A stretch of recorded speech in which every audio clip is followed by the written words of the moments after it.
السلام علیکم دوستانو، قطر کې د سولې خبرې کم ځای ته رسیدلې دي. ویډیو تر اخره را سره وګورئ. که په چینل کې نوي یاست، د چینل هم در سره سبسکرایب کړئ. د بین الافغاني مذاکراتو دویم پړاو له پیل سره د دواړو خواو د ایجنډا پر سر د تخنیکي ټیمونو له څو ناستو وروسته لا هم پیلې ته نه دي رسیدلي. د افغان دولت او طالبانو استازي تمه لري چې دغه ناستې نتیجه ورکړي او بالاخره د مذاکراتو پر اصلي ایجنډا خبرو ته لاره هواره سي. د دې پړاو خبرو له پیل سره د دواړو ډلو هوکړه کړې ده چې لومړی به د تخنیکي ټیمونو په کچه خبرو کې د اصلي مذاکراتو پر ایجنډا خبرې کوي او تر څو چې پایلې ته رسیږي دا کوچنۍ ناستې به دوام لري. د بین الافغاني خبرو دویم پړاو له پیل سره دا بهیر هغسې چې تمه کېده په چټکۍ سره مخته نه ځي.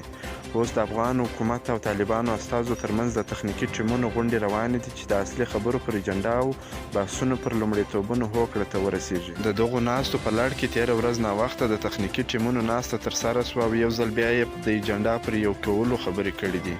د سولې په چارو کې د دولت وزارت ویانده ناجیه هنوري په قطر کې د وایي د سولې په خبرو دویم پړاو لپاره له طالب استازو سره د ایجنډا پر سر بحثونه روان دي.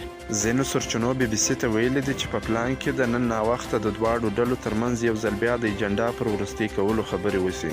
تر دې وړاندې طالب لوري ویلي ول چې د بین الافغاني مذاکراتو د ټیمونو لخوا د ایجنډا د توحید او ترتیب لپاره ناستې دوام لري تر څو پایلې ته ورسیږي. تر اوسه د دواړو ډلو لخوا د ایجنډا د موضوعاتو څېړلو لپاره 3 ناستې سوي دي خو روښانه پایله یې نه ده لرلې. د افغان حکومت مذاکراتي ډلې د ایجنډا په سر کې اوربند ځای لري خو طالب لوري ټینګار کړی دی چې لومړی باید جګړې ته د عواملو پر ختمولو بحث وسي.